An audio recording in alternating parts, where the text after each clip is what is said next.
Hi, everyone. Welcome back to the Change Your Mind podcast, where we explore personal development, spirituality, and science. I'm your host, Chris Ashley, and I am so excited for my guest today.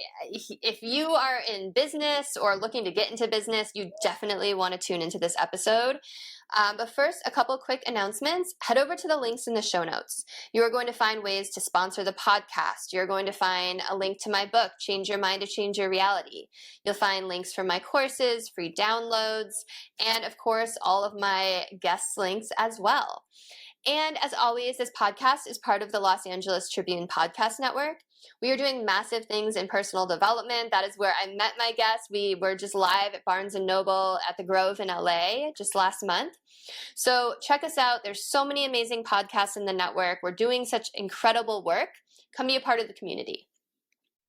What if the one thing keeping you stuck is the way you think? Welcome to Change Your Mind with Chris Ashley, the podcast where science meets spirituality and mindset becomes your most powerful tool for transformation. I'm Chris Ashley, author of Change Your Mind to Change Your Reality, trainer, speaker, and lifelong seeker. For years, I battled trauma, depression, anger, chronic illness, low self-worth, and the weight of old stories. Until I discovered how to rewire my mind, reconnect with my divine nature, and consciously create a new reality from the inside out. This show is here to help you do the same. Each week, we explore the intersection of personal development, spirituality, and science, diving into topics like healing, emotional mastery, entrepreneurship, resilience, and the quantum nature of reality. You'll hear powerful stories, gain practical tools, and real conversations that will help you change your perspective, get unshakable confidence, and live the vision your soul has always known is possible. Whether you're navigating a major life shift, building your dream business, or seeking deep healing and alignment, you're in the right place. So if you're ready to break through, take back your power, and create a life on your terms, this is your moment. Let's break free from the patterns that hold us back, awaken to who we truly are, and rise. Your transformation starts now.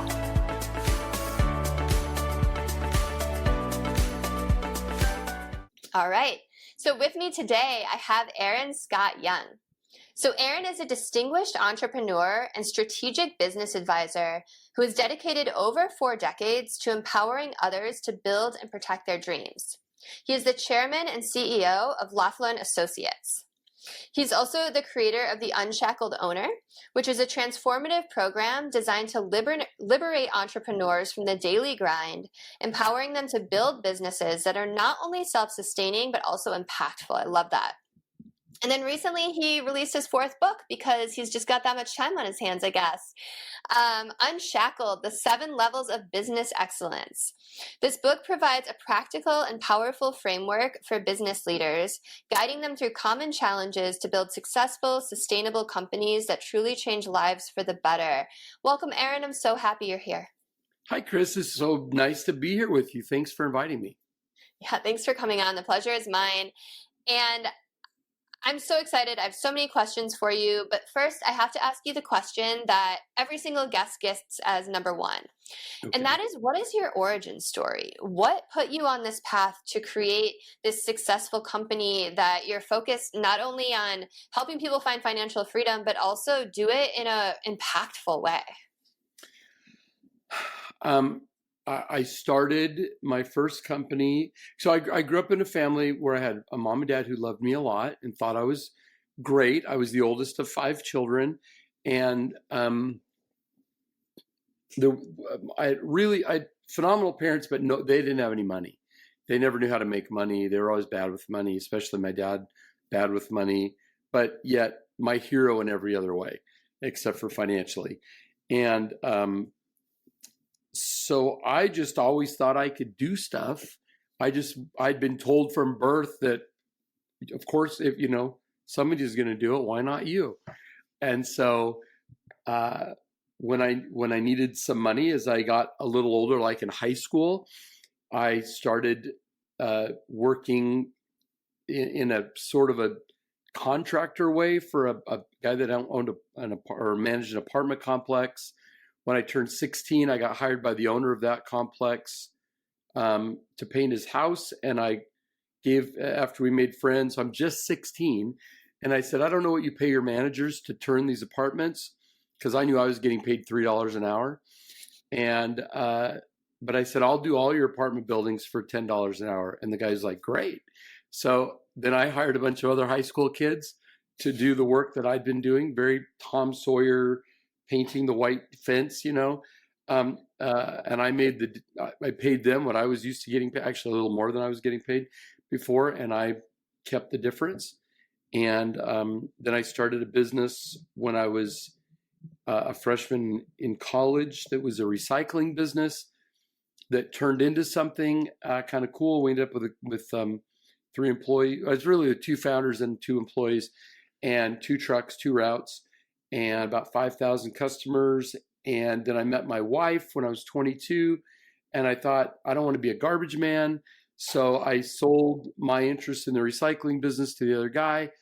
I got into the cellular phone business in 1986 and ended up with 5 locations for the cellular phone industry. And then I got recruited to be at 29 to be the vice president of sales for a company that was getting ready to go public on NASDAQ.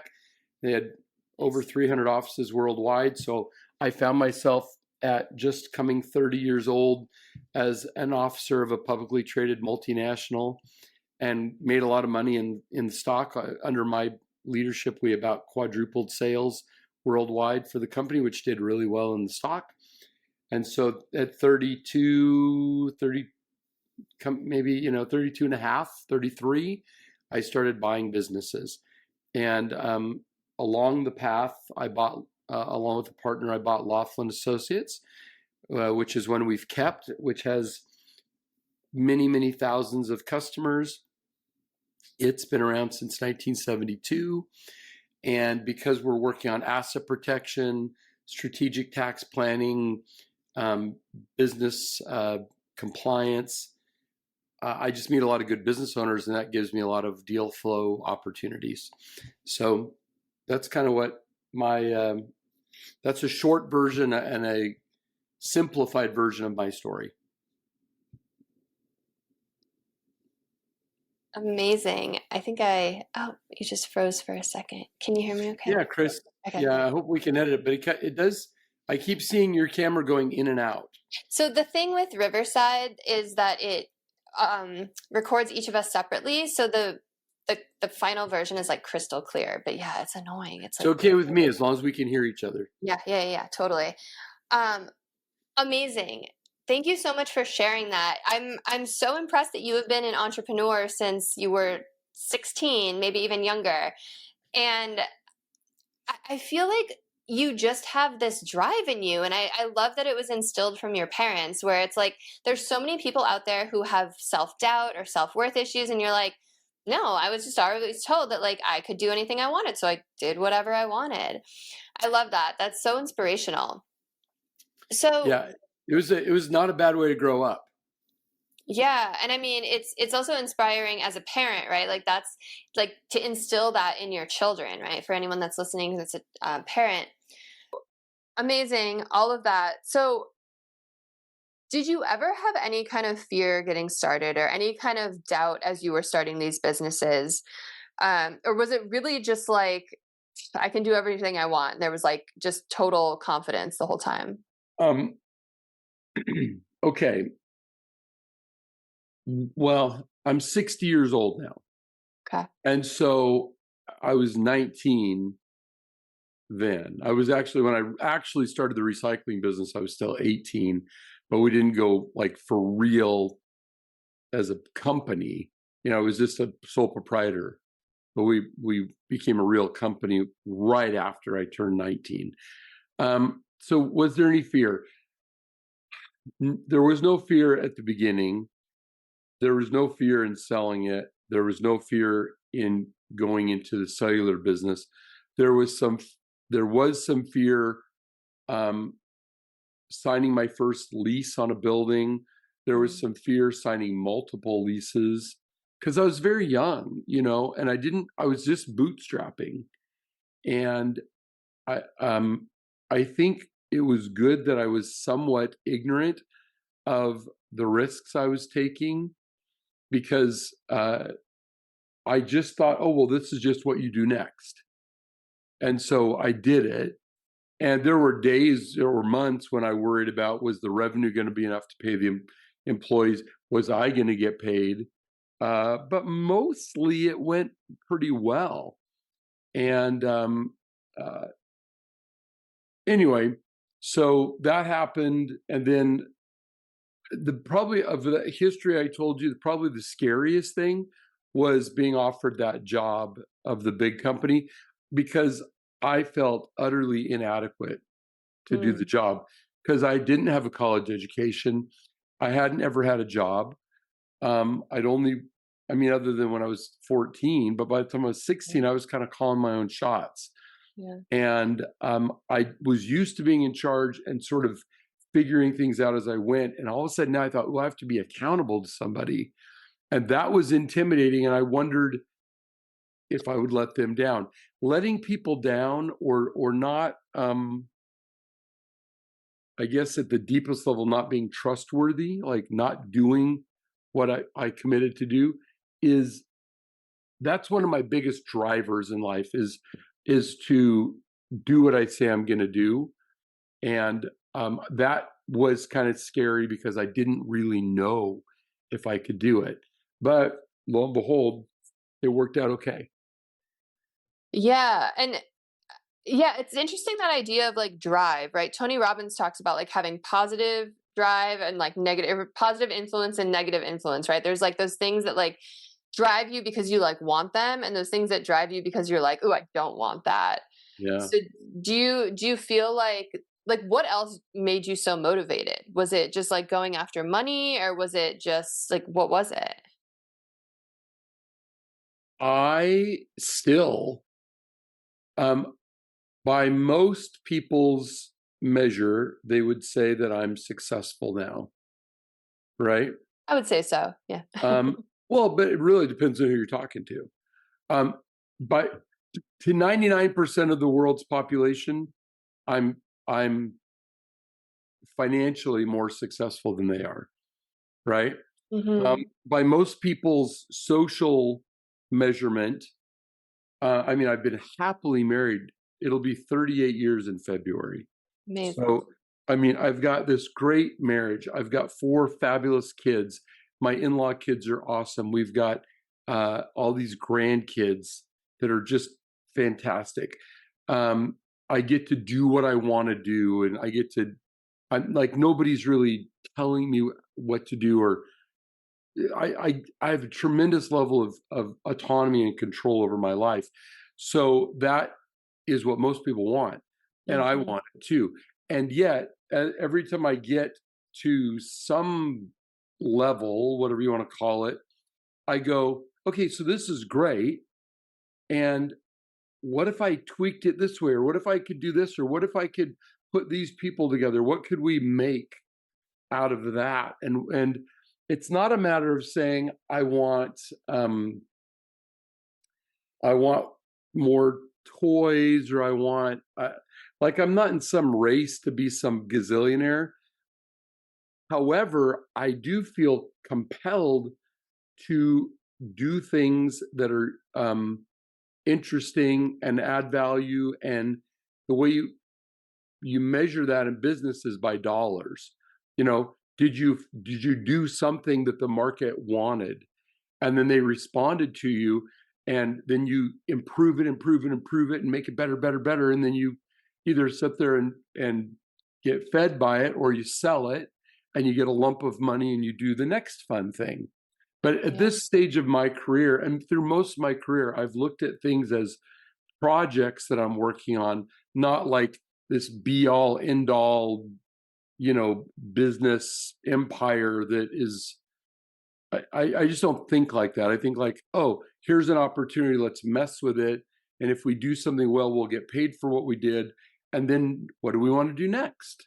Because that's what the fun is do something, do it well, or if it doesn't work, get out of it and do something else that you can do well. And just, I don't know, the fun part is the building and the things you learn by building, for me.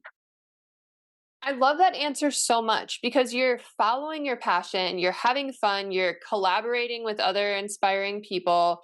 Like so many people out there, you're right. A lot of people want what you have. And it seems like so many people are like chasing the money, right? And it's like money is the end all be all, but that's not really what they want, right? They want the lifestyle.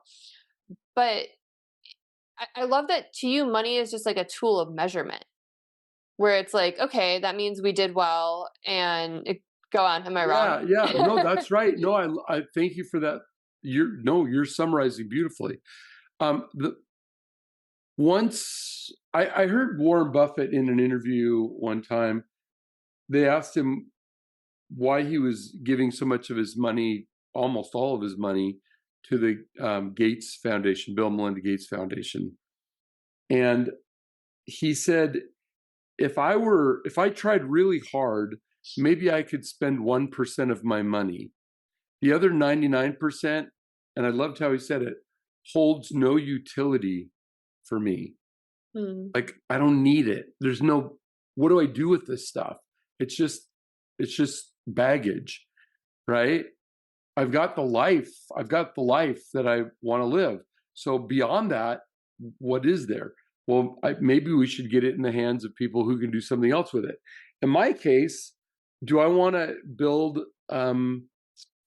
opportunities for my children and grandchildren and subsequent generations? Absolutely. Do I want to? Well, I'll tell you, in our estate planning, my wife and I decided nobody's getting an inheritance. There's no money going that's going to get divided up. That's not going to happen. What is going to happen is there will be a kind of like a family bank, like a corpus of money, and people can tap it to go to college or buy a house or start a business, and then pay it back with interest back into the fund. That's so smart. but they'll get an opportunity to do stuff that maybe other people would struggle to get because there was no availability of funding, right? And so to me, the best thing to do is keep the money together and let the progeny dare greatly, and when they do, be able to have fuel to drive toward those goals, right? But out of their success, or out of their let's just say, as they get what they want, they start feeding it back in at a fair interest rate, not high interest rate, but just something fair that pushes money back in, so that when their kids or their grandkids need to get in, they can. That's such a cool idea. And I love that you use the term dare greatly, because you want them to be dreamers. You want them to take on projects and follow their dreams. And I think that that's such an important thing to encourage people to do. So how does taking risks play into that for you? Are you a big risk taker? I know when you were 19, you didn't know the risk you were taking, but what about now? I'm probably less risky and more strategic now than I had to be earlier in my career. There is definitely a reality between the greater the risk, the greater the success or failure, right? If you don't take much risk, you're not going to ever get much of a return. If you take a risk, you may lose everything, or you may win big, or you may break even. I mean, we don't know. But I think through the growth part of anybody's career or life, you will determine your future significantly by what are you doing from about 30 to 50 or 55. Like, what are you doing in that period? And how safe are you playing it? And if you're playing it safe, and if you have a job, you're probably putting money into a 401k or an IRA, or you've got a Roth IRA, or you're saving money, or you're paying off your home, so you're building equity, and that's all really, really good. And for the vast majority of the population, that's terrific. And for that huge percentage of people, listening to somebody like a Dave Ramsey is a really good thing to do, because it's all about controlling your debts and using money intelligently so that you get the greatest reward from your sort of fixed cash flow situation. Like, so you got a job, you got a paycheck, what are you going to do with it, right?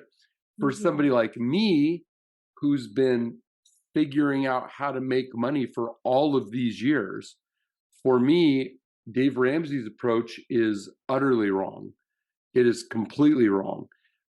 For me, it's a matter of how can I have some level of safety net, and then some much bigger lever that I can work to accomplish something interesting. And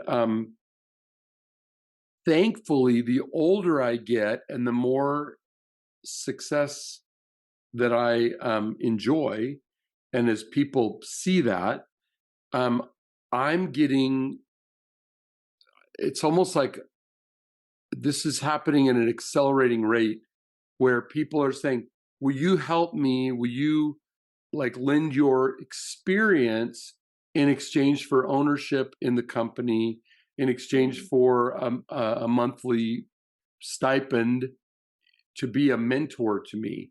So I'm having to take less risks and get into diverse and interesting projects because I've just stuck it out long enough, and at least as far as the world can see, succeeded more than I've failed. Most people don't ever want to talk about their or somebody else's failures unless you're in politics, and then they want to point out everything you ever did bad. But I'm not going to be in politics. And so yeah, what's happening as I've kind of gotten into my later 50s and now 60, people keep coming to me and saying, can I just have you as a sounding board, and can you give me ideas? I was helping somebody earlier today who's going to offer equity to a couple of key employees and had never done it, and just they're in my mastermind group. They just wanted to know, how do you do it? And because I've been involved with significantly involved, like being the chairman CEO of 3 public companies now, I know a little something about it. I'm not an expert. I'm not a lawyer, but I know enough that I can give somebody good counsel, and then people will pay for that, or people will either pay for it in partnership, pay for it in hourly. I don't like to trade time for money, and I've set a high dollar amount on it. At least I think it's high for me. For some people, maybe, but it's to discourage people from wanting to just pick my brain. I'd rather have a half dozen things that I'm interested in and put my energy there, and not into lots of random kind of coaching, consulting calls. I don't consider myself a coach or a consultant, but I do consider myself a pretty good board member or advisor. So, I mean, it sounds like also you want to be involved in the project, right? It's fun for you to kind of brainstorm with people and collaborate and figure that out. Or am I incorrect? You're correct. What I've learned is, when I was young, I thought I could do anything. And as I've gotten older, that's gotten much more narrow. And now, as I stay in this narrow lane, people go, oh, he could help me. Because the broader you are, the harder it is for people to understand what value you bring to the party. The more narrow you are, the more like kind of more of an expert you are. And people go, oh, for that need, this person could be really valuable. And it becomes a much clearer relationship. And because it's clear, I can limit my scope of work to just what I'm really good at and not try to get into the middle of things that I kind of suck at. Right. And it's much better to work on what you're great at than what you suck at. And when you do it, then everybody thinks you're brilliant. But if you try to get too broad, then you might do pretty good here, but kind of really crummy over here. And then people go, oh, it was a pretty good deal, pretty good relationship. But if you stay right here, they go, man, that person's brilliant, and you shine better because you're not trying to get into things that one is not skilled or capable of doing. Yeah, that totally makes sense. So I want to talk a little bit about building businesses and build businesses that are successful and sustainable, and also, to use your own words, impactful, which I think is really great. How do you what's your advice for someone that's just starting out, that wants to build a business and maybe is just kind of starting or doesn't know where they're trying to go? Well, okay. There's several pieces of very high level advice. Okay. First of all, in my opinion, there are three things that a business owner or that a aspiring business owner, any business owner, needs in order to have a shot at being successful. Okay. They need to have, first of all, they need to have a thing, a product or service that the marketplace actually wants to buy. So a lot of people come up with cool ideas and then they want to push them onto the market, and the market goes, I don't care. But to that individual, they think it's freaking brilliant. And they really want to impose themselves onto other people and tell people they should be paying them for the thing that the buyer doesn't really get. Why would I care about this?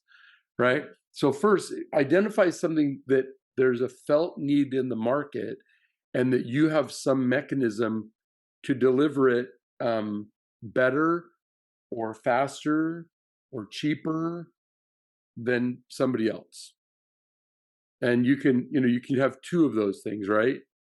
You can't have better, faster, cheaper in almost any situation, but you can usually have two of them. You can be better and faster, better and cheaper, cheaper and faster, right? But you're probably not going to be the best and the cheapest. Sure. Okay. All right. So number one is have something that there's any chance in the world of actually people being able to resonate quickly and understand it and go, be interested. Second thing is you need to have enough money available to you in some way, shape, or form. That could be your mom and dad are loaning you money, you borrow money from your home equity, you've got money in savings, maybe you go get an investor, put it on credit cards, but you just need to have some mechanism that you can sustain yourself long enough for your product or service to get some engagement and start generating cash flow. So you've got to be able to eat. You don't have to get rich. You don't need a big fat salary while you're doing it. As a matter of fact, you don't deserve a big salary. Right. You don't even necessarily deserve to get paid. You deserve to, if you're trying to tell the world that they should engage you, then you should do everything in your power to make the business valuable before you feed yourself. But there's got to be enough money that it can get going and you can survive. Now, remember, Mark Cuban said that when he was trying to get off the ground, he would sometimes go into a McDonald's and he didn't have enough money to buy a cheeseburger. So he would grab a handful of the ketchup packets and squeeze those into his mouth. Wow. The old adage of, live now like nobody else will, so someday you can live like nobody else can. It's a true thing. when I go into work with a business owner, my first question is they say, here are my goals. And I look at their financials and I say, are you willing to take a pay cut? It's always in the first conversation, and they always say no, or they virtually always say no. I say, okay, then it's going to be much more expensive for you to grow than if you're willing to take a pay cut and use that money for the growth. You know, yeah, Yeah. it's funny. We've got to take care of the company first and ourselves second. And Right? how long of a runway do you recommend to your clients to have? I don't make a recommendation. Here's Okay. why. Some things you can get off, depending on what resources you have, money, connections, a big felt need. Like right now, AI is everywhere because Hmm. even though some of us are going, well, I've been messing with AI for well over a year now, maybe a couple of years. Other people are going, I don't even know what it is. I've heard, is this like Terminator? Like, what is this? Is this the singularity? Is this where the rise of the machines? They don't have any clue. They've never messed with Chat GPT or any of the platforms. They have no idea. So right now, just saying artificial intelligence is almost like saying, there's gold in them our hills. Everybody rush to the mountain, and start digging. Right now, you can get almost anybody to salute an AI flag. Right. But if you talk about less exciting things like it's the end of the year, we got a month left. This is the time that you should be finalizing your tax planning for next year. Most people don't go, oh, that's so exciting. Right. Even though that would probably save them real money if they do it now instead of doing it on January 2nd, right? They'd probably save a bunch of money, but it's not as interesting. So they'll go after something that's exciting and shiny. Mm. Um, how much runway do you need? It depends on how quickly you can get people to pay attention to you and how long it's going to take you to develop a minimum viable product that somebody will pay for. So what I'm saying is, for as long as you're willing to stay in the game, you need to be able to eat. And you Right. can eat ketchup packets. It's okay. But you don't have to eat well. You don't have to be in a beautiful apartment. You don't even have to drive a car. Um, I saw a video yesterday by a guy that I know who was posting, and he was standing by the bathroom in the back of the Southwest Airlines plane.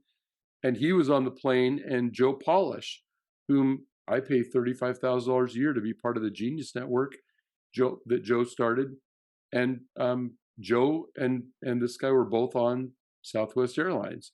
You don't have to fly private or fly first class all the time to and to prove that you're successful. How are you willing to live? What are you willing to spend on and not spend on? That will determine how long you can survive. So that's the second thing. Have enough money to survive the machinations of starting up. The third thing is, I recommend, and most people don't do it, Mm. is have a plan or a formula that you follow. Because people say, what have you learned from dozens of multi-million-dollar companies that you've started or fixed? And I say 3 letters, SRA, same rules apply. Mm. Basically, what works in one company is going to work in almost every other company, as far as the big chunks of define what the outcome is, figure out what role I can play, then how do I augment my strengths with people that are strong at things that I'm weak at? How do I get those people on board? How do I keep score on those people? How do I build a culture that will foster innovation and collaboration? How do I measure that through good financials? How do I empower my management team to do work so I don't have to be there to babysit them and micromanage them day in and day out? Yeah. That's the whole premise of the Unshackled Owner. Whole premise of the book is that basically I had one client for the Unshackled Owner class who we'd taken from $1.5 million a year in revenue to almost $50 million a year in revenue in 4 years. And he said, we need a book. And I said, why do you need a book? You got this from the course. He said, because I live in Eastern Europe and the average business or the average engineer here makes $500 a month. They can't afford a $7,500 course, but they can afford a $20 book. Yeah. We need a book. And I said, good, let's make a book. It was never about, I never did a bestseller campaign. I didn't do anything to try to like make a big splash with the book. It's like, we need this to get it in the hands of more people so they can have a shot at winning. Good, let's make a book. And thankfully, we found a nice New York publisher to publish it for us. And it's in all the bookstores and it's doing great. But the goal there was to put a plan, a formula that's a proven recipe, not the proven recipe, but a proven recipe where if you do step 1, 2, 3, 4, 5, 6, 7, 8, you have very predictable results.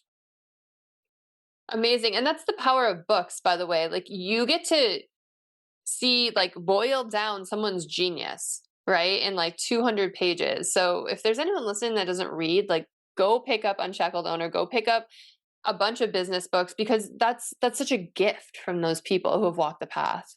I've read or listened to a lot of business books.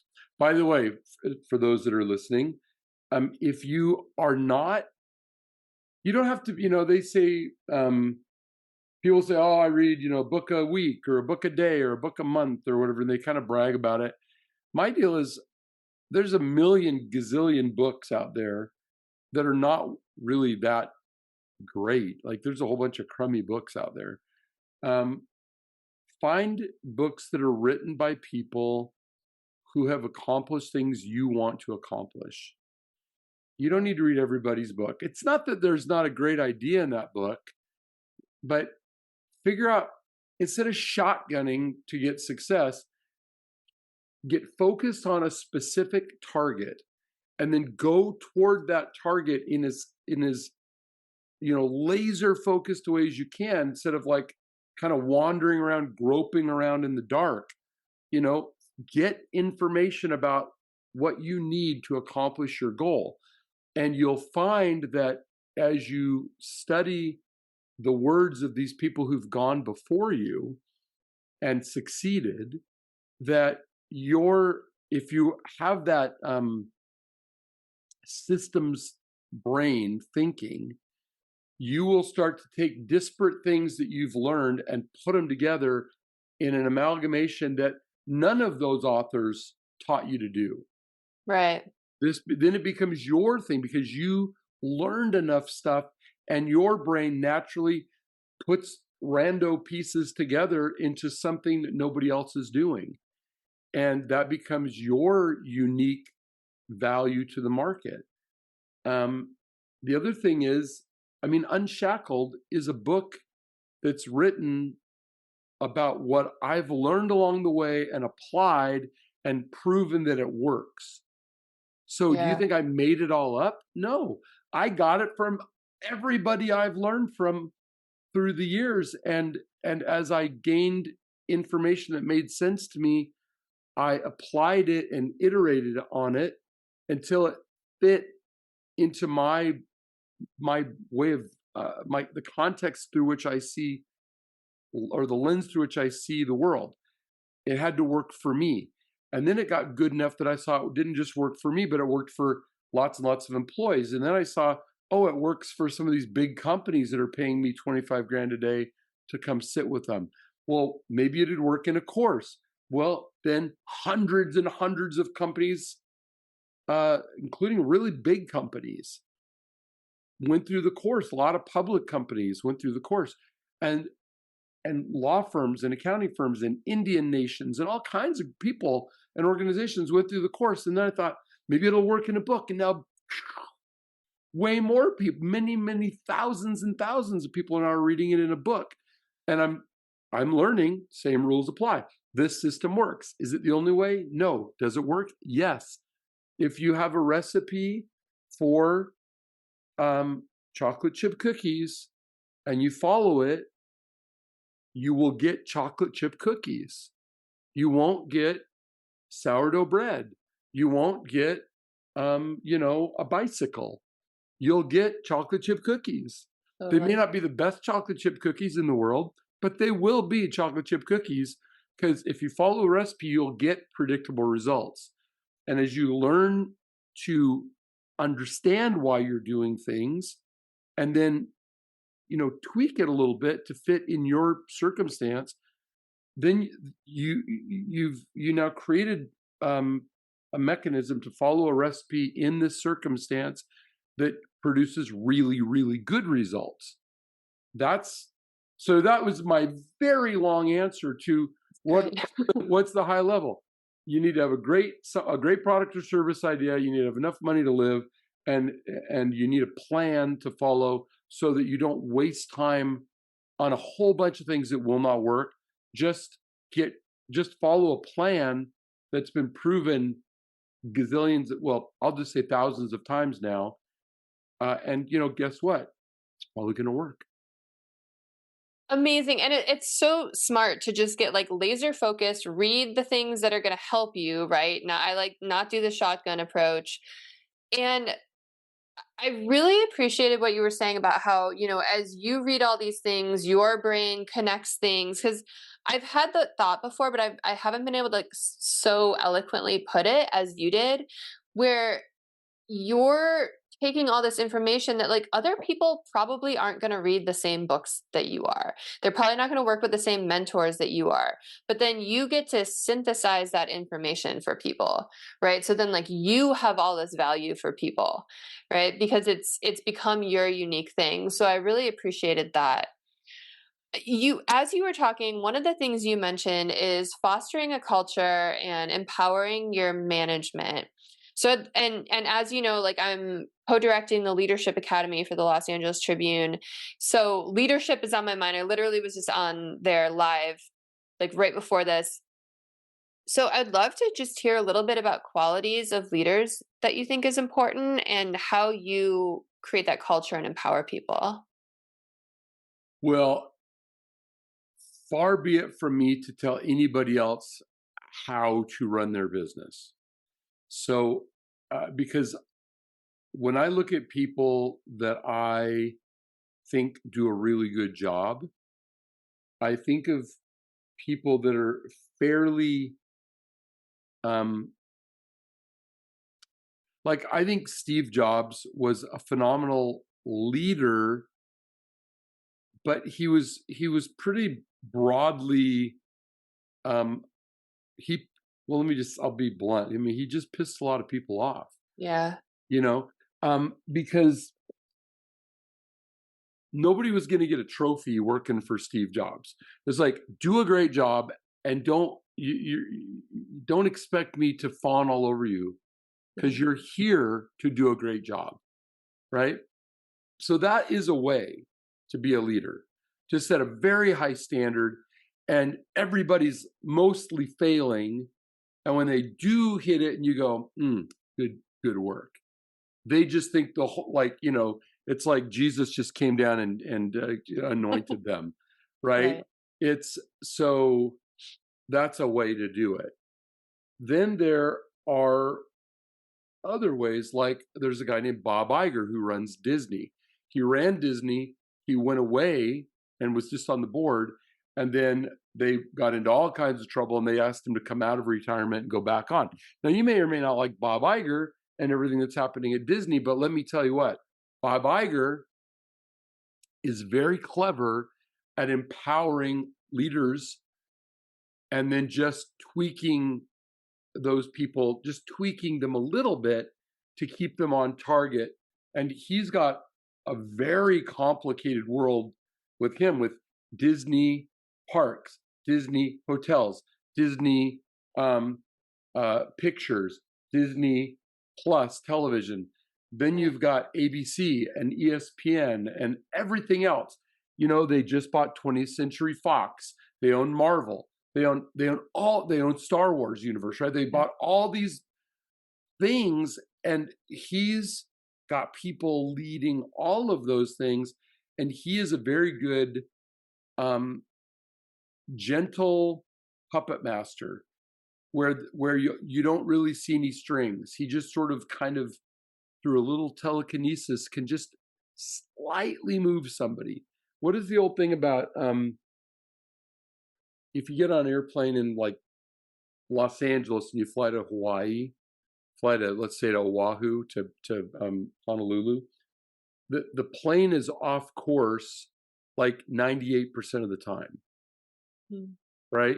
It's just the pilot or the autopilot just is constantly tweaking it in little minor degrees so it lands exactly on the strip of asphalt that it's supposed to, right?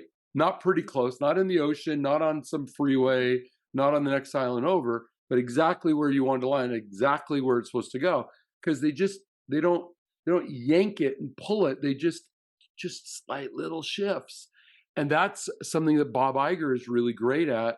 And it's sort of the way I try to lead as well, which is through gentle persuasion, through setting a standard and reminding the leaders, not by going, hey, what the hell's wrong with you? But to go, one of the things, in order to accomplish this, we are going to have to become a new version of ourselves to go to a new place that we've never been before, right? So, Chris, what will you be doing to rise up to the occasion, to be prepared to go from being a $1 million company to a $10 million company, or 10 million to 100 million, right? Like, are you prepared to make that improvement in yourself? Or if you're satisfied here, great, and we'll help you find another company that is of the ilk where you want to live. But this company's moving on, right? And you don't have to be a threat. You just have to say, here's what is happening.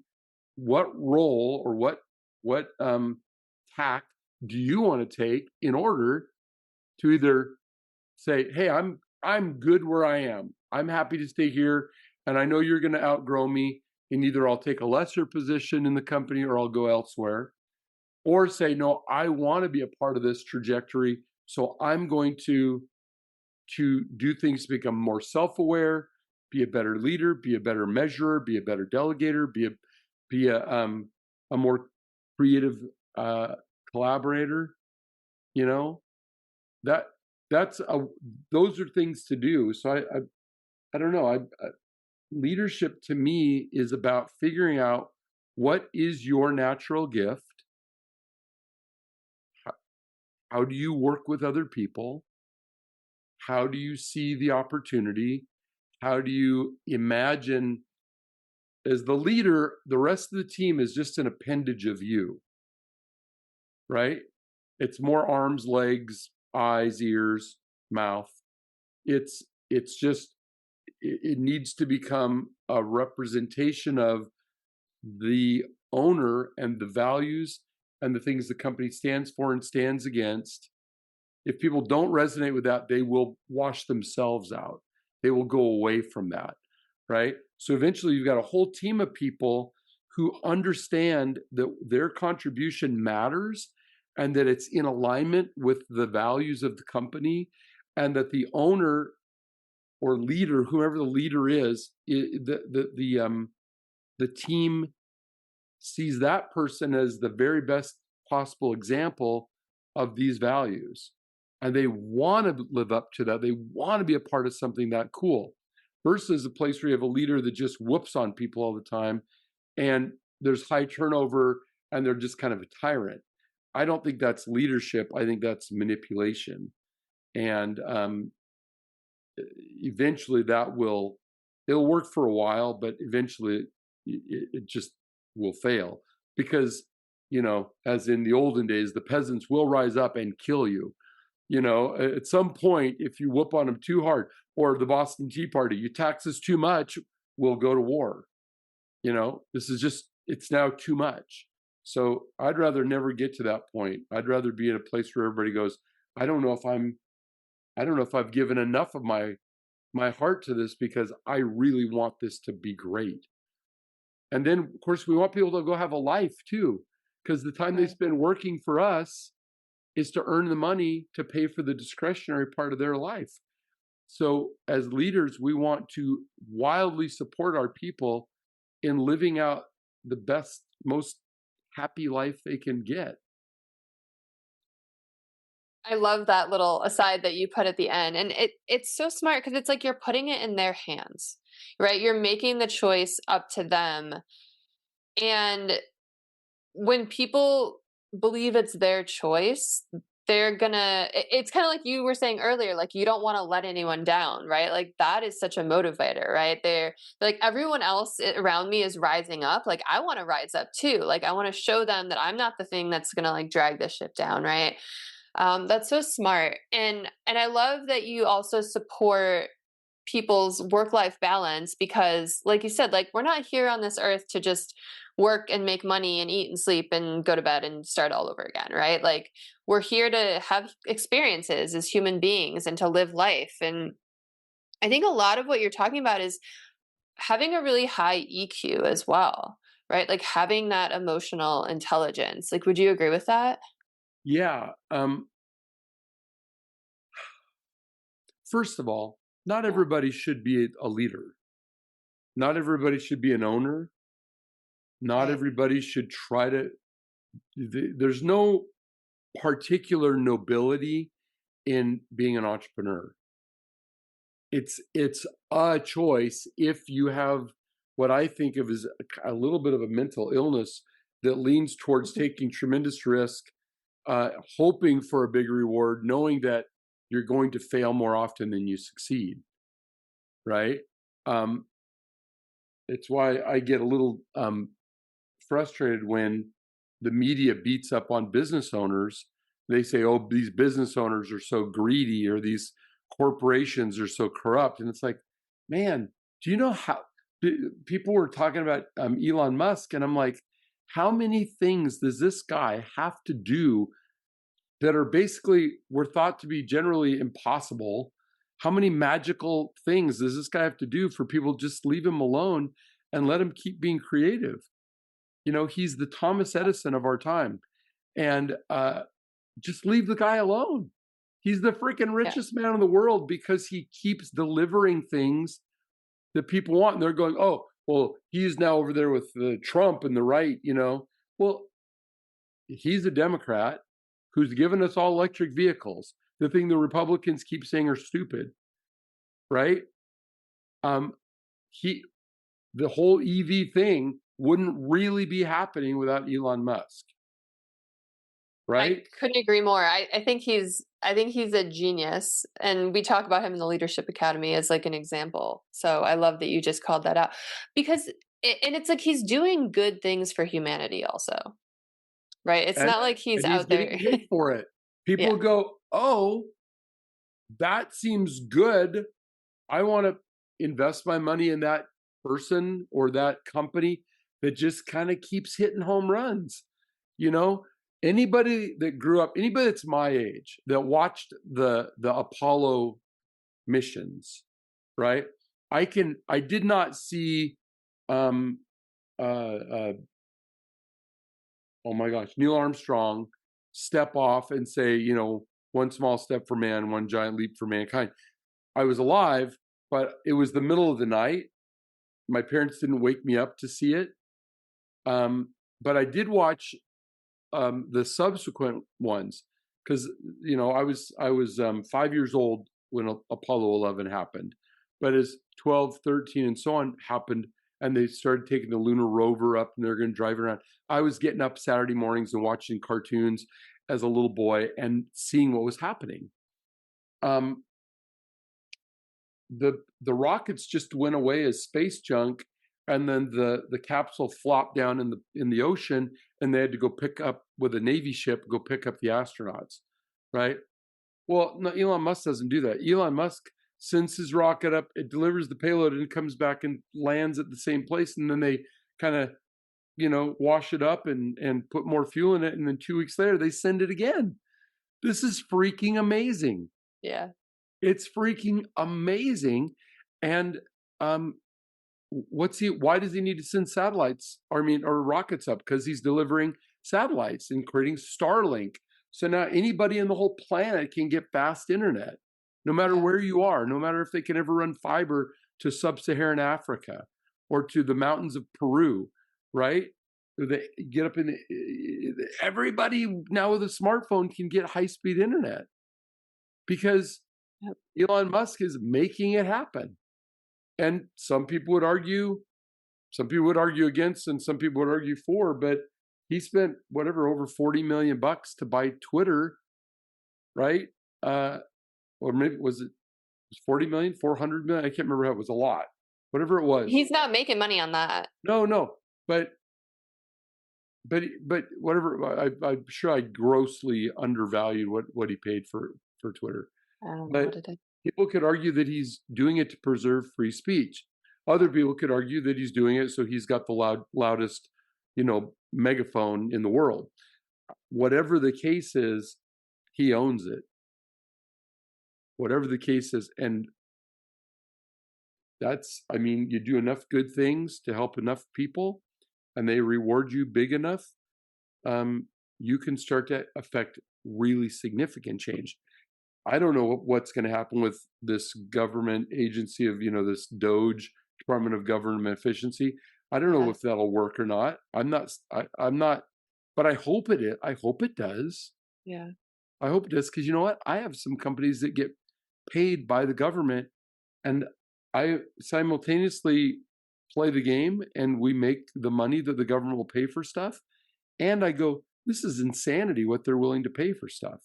Like, this is just the standard pricing.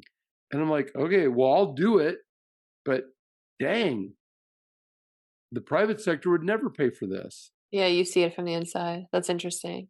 So I hope he could, if he could cut 80% of the employees like he did at Twitter and not lose the functionality and usefulness of the platform, if he could do that and release a bunch of people into the private sector to work in helping build entrepreneurial businesses, I think that would be fantastic.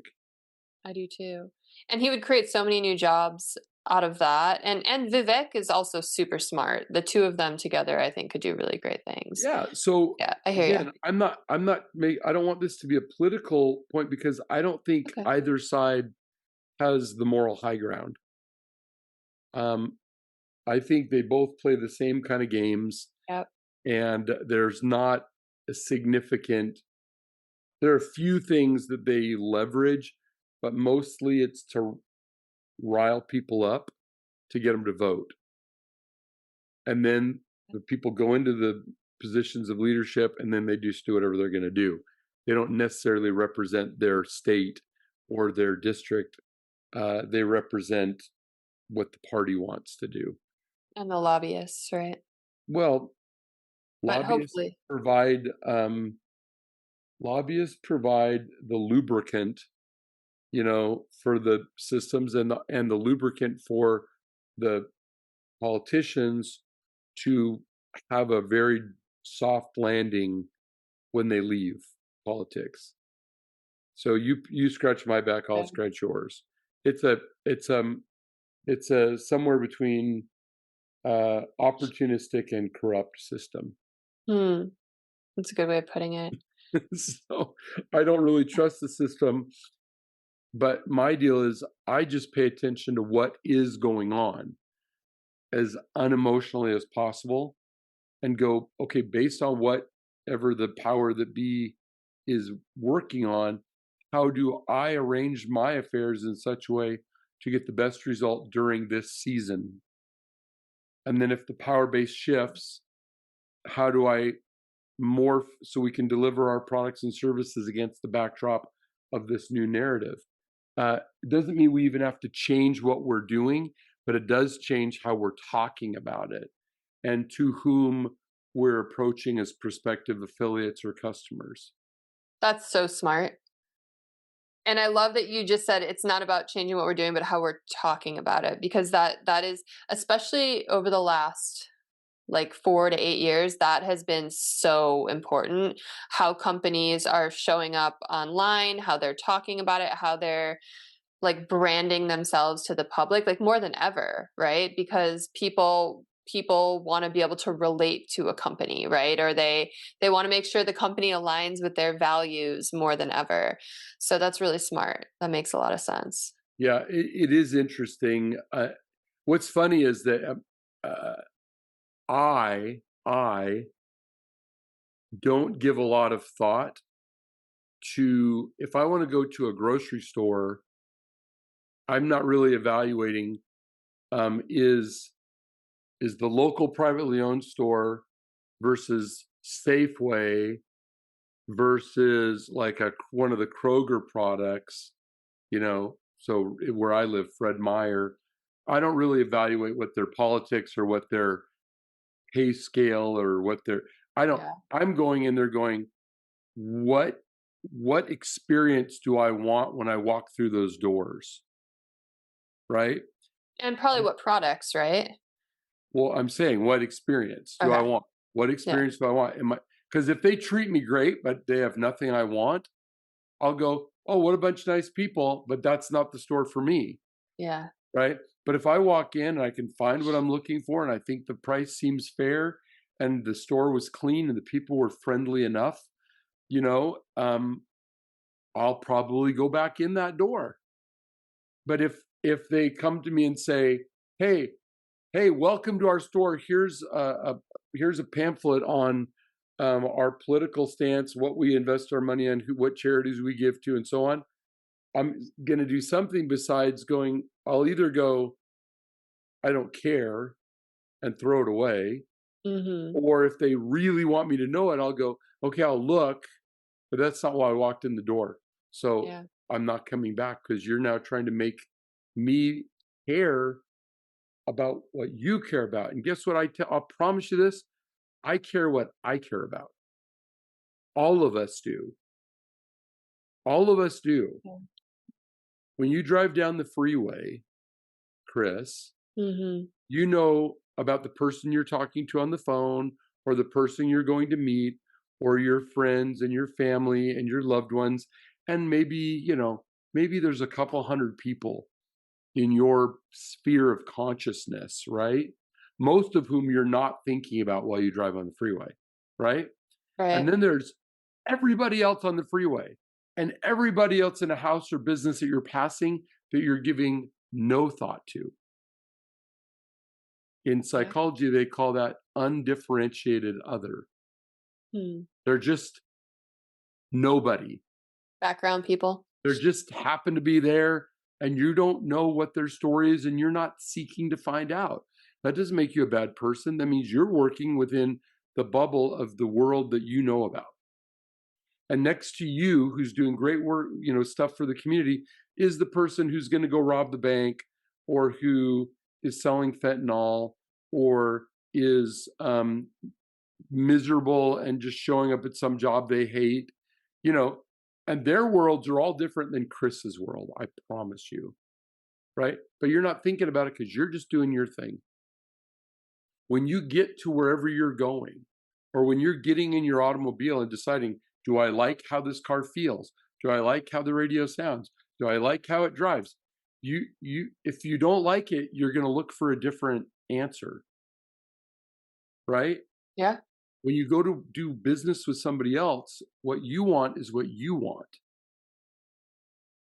And the thing to remember is every single customer or prospect that you're trying to have a better, more valuable relationship with, they don't care about what you care about. They care about what they care about. Now, if you can be in alignment, that's great, but don't force that down their throat. A big part of leadership is leading your own team to provide value to your customers. That's what you're doing, to create value for whomever your customer is. And the better you do it, the more abundance you will experience. And out of your abundance, then go support whatever causes, anything you want to do, you can do out of the overflow of abundance of successfully reacting to the market. You become rich, you become Warren Buffett, and you can give one of the greatest fortunes on the planet, in history even, to all kinds of great causes that somebody else at the Bill and Melinda Gates Foundation is thinking about, not Warren Buffett. He's like, I made all this money. I'm good. You guys take all these billions, have a great time, do something good with it. And he related to their mission, so he gave them a lot of money. The person that walks into your store or goes to your website or calls you on the phone is wanting the same thing. They want a good experience. Leadership is about building a team that provides value to the marketplace in such a way, in an efficient enough way that there's something left over at the end of the day that the owner and whomever else are stakeholders benefit from. If you do that well enough, you become Elon Musk. You provide enough value to enough people, and out of your abundance, you can change the world. And if maybe it's not the whole planet Earth, maybe it's just your neighborhood. Maybe it's just your family. Maybe it's just the groups that you decide to throw in with. But you can make huge impact on the world around you if you do something that may not be your passion, by the way. I'm not very passionate about forming LLCs or doing corporate minutes and resolutions. And yet I've got tens of thousands of customers that tell me what a difference it makes in keeping them safe in a lawsuit or an audit, or when they get in a car accident or go through a business breakup, and how it was all organized so they were safe and they could operate from a position of strength. And they love it. And out of that success in doing something that's kind of boring, we create a lot of abundance. Amazing. That was such a mic drop moment. And I'm so grateful that you came on today, because the value that you just provided to me in an hour, to our listeners in an hour, was just overwhelming. And I love everything you talked about with the highway metaphor, and it's so important. And I think it all boils down to authenticity too, right? Be authentic to yourself, and leaving it with, like, it doesn't have to be your passion, right? It has to be something that, like, you're good at, that you're serving, that you're providing, that you see in the market, and then you can also have passions on the side, right? We talk about how we're both passionate about horses. So I appreciate you so much. Thank you so much for your time. I'm sure people want to know where they can connect with you, where they can find the book, all the things. So if you wouldn't mind sharing. They can, I guess there are several things. One, I would love it if people would buy the book.